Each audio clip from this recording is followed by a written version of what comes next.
رب سے جڑنے کا سفر۔ اس کا دل بہت تیزی سے دھڑک رہا تھا۔ بات ختم ہو چکی تھی۔ ہمیشہ کی طرح نفس کی شہوت اور ہوس غالب آ گئی تھی۔ کیا یہ محبت تھی؟ فاطمہ نے موبائل رکھ کر خود سے پوچھا، کیا واقعی سے محبت کہتے ہیں؟ جو انسان کو وقتی لذت دے کر پھر سے بے چین کر دیتی ہے، جس کا انجام اندیکھا ہے۔ وہ ہمیشہ سے اس رشتے کا انجام سوچ کر خوف زدہ ہو جاتی تھی۔ کیا وصال ممکن تھا، یا اس کے گرد پھیلے ہزاروں افیئرز کی طرح اس کے اس رشتے میں بھی بس جدائی یا دھوکہ تھا؟ ایک عجیب سی گھٹن نے اسے گھیر لیا تھا۔ کہیں دور سے عشاء کی اذان کی آواز آئی۔ اس نے ٹائم دیکھا تو 9 بج چکے تھے۔ یعنی وہ 1 گھنٹہ سفیان سے چیٹ کرتی رہی، اسے احساس ہی نہ ہوا۔ ہوتا بھی کیسے؟ نفس کی خواہشات پوری کرتے کرتے انسان کو لمحے تو کیا گھنٹوں کے ضیاع کی بھی خبر نہیں ہوتی۔ احساس ضیاع تو بہت دور کی بات ہے۔ اس نے اذان کو اگنور کیا اور دوبارہ موبائل اٹھایا اور واٹس ایپ آن کیا۔ کسی کا کوئی میسیج نہیں تھا۔ اسٹیٹس کا نوٹیفیکیشن دیکھ کر اپنے کانٹیکٹس کے اسٹیٹس چیک کرنے لگی۔ اچانک قرۃ العین کا اسٹیٹس سامنے آیا، جو ابھی 17 منٹ پہلے ہی اپلوڈ کیا گیا تھا۔ فرمان الہی، اور ہم نے ان میں سے اکثر لوگوں کو عہد کا پابند نہیں پایا، اور ان میں سے اکثر لوگ نافرمان ہیں۔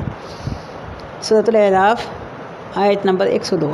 اس کا یہ اسٹیٹس دیکھ کر فاطمہ کا دل جیسے لمحے کے لیے بند ہو گیا۔ اس کے ہاتھ کانپنے لگے۔ قرۃ العین اکثر اپنے اسٹیٹس پر آیات یا احادیث ہی لگایا کرتی تھی۔ فاطمہ اکثر اگنور کر جاتی یا سرسری سے پڑھ کر گزر جاتی تھی، مگر آج وہ اس آیت کو اگنور نہ کر سکی۔ اسے ایسے لگا جیسے کسی نے بہت زور سے اسے جھنجھوڑ کے رکھ دیا ہو۔ دل کی بے چین دھڑکن نے آنکھوں کو پھر سے گرم کر دیا۔ وہ اکثر قرۃ العین کی باتوں پر حیران ہوتی تھی کہ اسے قرآن سے کیسے جواب مل جاتے ہیں۔ کچھ دن پہلے جب وہ قرۃ کے گھر گئی تھی تو اسے بھی ایک جواب ملا تھا۔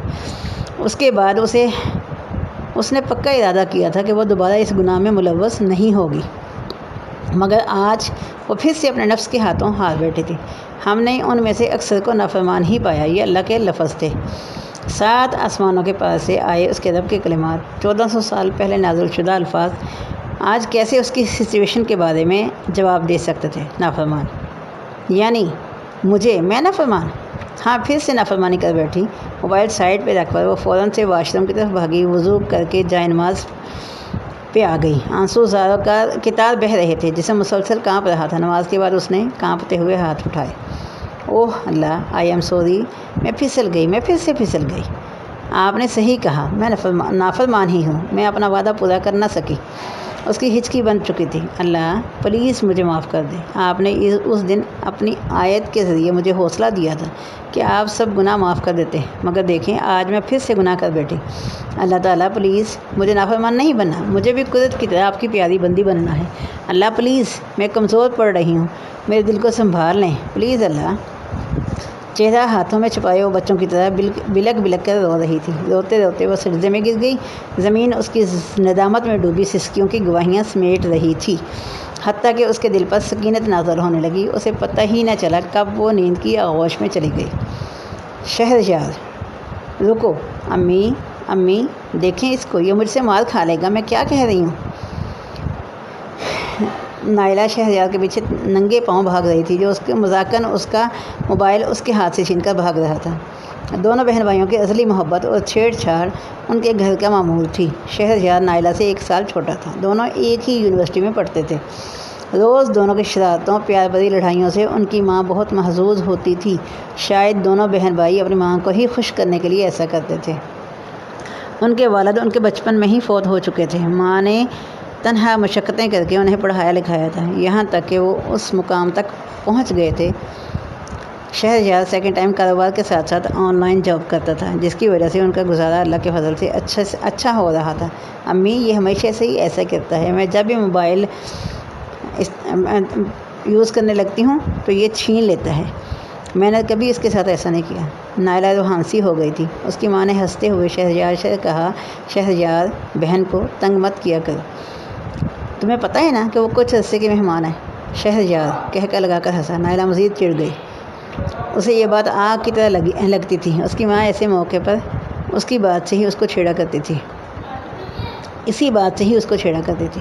یہ لیں بھائی، آپ تو مہمان ہیں اب کچھ عرصے کی، شہریار نے آنکھ مارتے ہوئے ماں کی طرف دیکھا اور ہنستے ہوئے موبائل واپس ہاتھ میں دے دیا۔ نائلہ نے جھینپنے کے انداز میں موبائل لیا اور منہ چڑھاتی واپس اپنے کمرے کی طرف مڑ گئی۔ اسے ایسے دیکھ کر دونوں ماں بیٹا ہنسنے لگے۔ قدرت میرا دل کرتا ہے میں اس سے بالکل بے نیاز ہو جاؤں، اس کی یادوں سے، اس کی باتوں سے، حتیٰ کہ وہ سامنے بھی آئے تو مجھے کوئی فرق نہ پڑے۔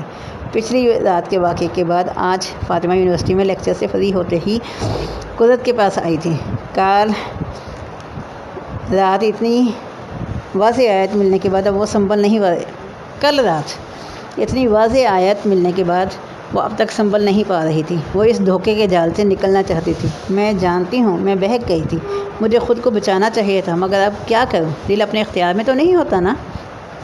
وہ ہنسی ہوئی تھی۔ فاطمہ، یہ حقیقت ہے کہ دل اپنے اختیار میں نہیں ہوتا، مگر دیکھو اسے بے اختیار کرنے کا اختیار ضرور ہمارے پاس ہے۔ تم جانتی ہو اللہ نے کیوں قرآن میں عورت اور مرد کو نظروں کی حفاظت کا حکم دیا ہے؟ قرۃ العین نے سوالیہ انداز میں فاطمہ کو دیکھا۔ فاطمہ نے نفی میں سر ہلایا۔ اسی لیے کہ ہمارا دل کا سکون ہمارے اختیار میں رہے۔ دل اللہ کے ہاتھ میں ضرور ہیں، مگر اس معاملے میں ہم اتنے بے بس بھی نہیں ہیں۔ نظروں کی حفاظت سب پہلا عمل ہے جس سے یہ انسان یا تو دل کا سکون بچا سکتا ہے یا اسے برباد کر لیتا ہے۔ اس لیے پہلے تو اس بات کو مائنڈ سے نکالو کہ تمہارا خود پر کوئی اختیار نہیں۔ اب وہ کافی سنجیدہ ہو کر فاطمہ کو سمجھا رہی تھی۔ آخر کیوں نہ سمجھاتی؟ وہ دل جنہیں رب کی محبت میں تڑپنا چاہیے تھا، ایک نامحرم اور ناجائز محبت میں تڑپ رہا ہو اور رب کے حقوق میں ظلم نہیں تو اور کیا ہے؟ اور سنو، یہ ایک مرض ہے مگر لا علاج نہیں، اس کی شفا موجود ہے۔ اللہ نے موت کے سوا کوئی بھی مرض ایسا نہیں پیدا کیا جس کی شفا موجود نہ ہو، مگر شفا تمہیں تب ملے گی جب تم واقعی سنجیدہ ہو کر شفا یاب ہونا چاہو گی۔ میں شفا چاہتی ہوں، فاطمہ فوراً سے بولی۔ الحمدللہ۔ دیکھو، کسی بھی بیماری کے علاج کے لیے دو چیزیں لازم و ملزوم ہیں، سب سے پہلے تو پرہیز، پھر دوا۔ پرہیز میں تمہیں چند کام کرنے ہوں گے مگر تاکہ دعا اپنا پورا کام کر سکے۔ فاطمہ ہمتاً گوش ہو کر سن رہی تھی۔ پرہیز میں سب سے پہلے تم اس کا نمبر ڈیلیٹ کر کے بلاک کرو، تمام گفتگو اور تصویریں سب کچھ ڈیلیٹ کرو، اس کے تحفے دیے ہوئے جو ہیں ان سب چیزوں کو خود سے دور کرو۔ کوئی ایک بھی چیز ایسی تمہارے پاس نہ ہو جو تمہیں اس کی یاد دلائے۔ جب تم یہ کر چکو تو پھر مجھے بتانا۔ فاطمہ نے آنسوؤں کو گولا حلق سے نیچے اتارتے ہوئے اثبات میں سر ہلایا۔ اور سنو، کوئی کام بھی رب سے دعا کیے بغیر نہ شروع کرنا۔ 2 نفل پڑھ کر ہمت مانگنا، وہ ضرور دیں گے۔ اب کی بار وہ مسکرا کر بولی تھی۔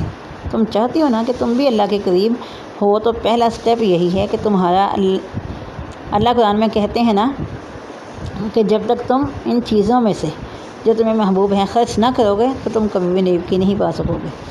سو اٹس ٹائم ٹو تم اپنی محبوب ترین چیز اس کے لیے قربان کرو۔ قرآن واحد ذریعہ تھا جس کے آگے وہ خود کو بے بس محسوس کرتی تھی۔ اس نے آنسوؤں سے بھری آنکھیں جھکا لی تھیں۔ اس وقت اس سے بڑھ کر کون جان سکتا تھا کہ یہ سب قربان کرنا کتنا مشکل تھا، مگر اسے اللہ کو پانا تھا۔ اللہ جیسی ہستی کو پانے کے لیے کچھ قربان کرنا نہ پڑے، ایسا کیسے ہو سکتا ہے؟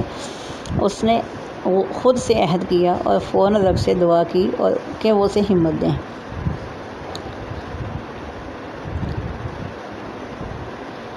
شہریار نے مغرب کی نماز پڑھ کر سلام پھیرا ہی تھا کہ اسے اپنے پیچھے بائیں طرف دبی دبی سسکیوں کی آواز سنائی دی۔ اس نے فوراً سے مڑ کر دیکھا تو وہ ایک نوعمر لڑکا دعا کے لیے ہاتھ اٹھائے اپنے رب سے مناجات کرنے میں مصروف تھا۔ اسے احساس ہی نہیں تھا کہ اس کی ان سسکیوں نے کتنے ہی کانوں کو اپنی طرف متوجہ کر لیا تھا۔ کچھ نظریں حسرت اور رشک سے اسے دیکھ رہی تھیں، کچھ ججمنٹل ہو کر، مگر شہریار ایک دم سے کھٹکھٹاتا کہ اسے یکایک آخری بار کی ہوئی اپنی دعا یاد آئی جو اس نے واقعی تڑپ کر مانگی تھی۔ رمضان میں، اور اب 6 ماہ گزر گئے تھے۔ وہ افسوس کے ساتھ وہ اندر ہی اندر خود سے مخاطب ہوا۔ اس نوعمر لڑکے کی سسکیوں میں کچھ ایسا تھا جو شہریار کو اندر سے ہلا رہا تھا۔ اس کے رونگٹے کھڑے ہو رہے تھے۔ وہ اٹھا اور مسجد سے باہر آ گیا۔ مسجد کے ساتھ ہی عورتوں کا مدرسہ تھا۔ اس پھیلتے اندھیرے میں چند عورتیں مدرسے سے نکل رہی تھیں۔ وہ مکمل برقع پہنے ہوئے تھیں، حتیٰ کہ ان کی آنکھیں بھی نظر نہ آ رہی تھیں۔ ان پر نظر پڑتے ہی شہریار نے اپنی نظریں جھکا لیں۔ ایک خیال اس کے ذہن سے آ کر گزرا، کاش نائلہ اور اماں بھی ایسے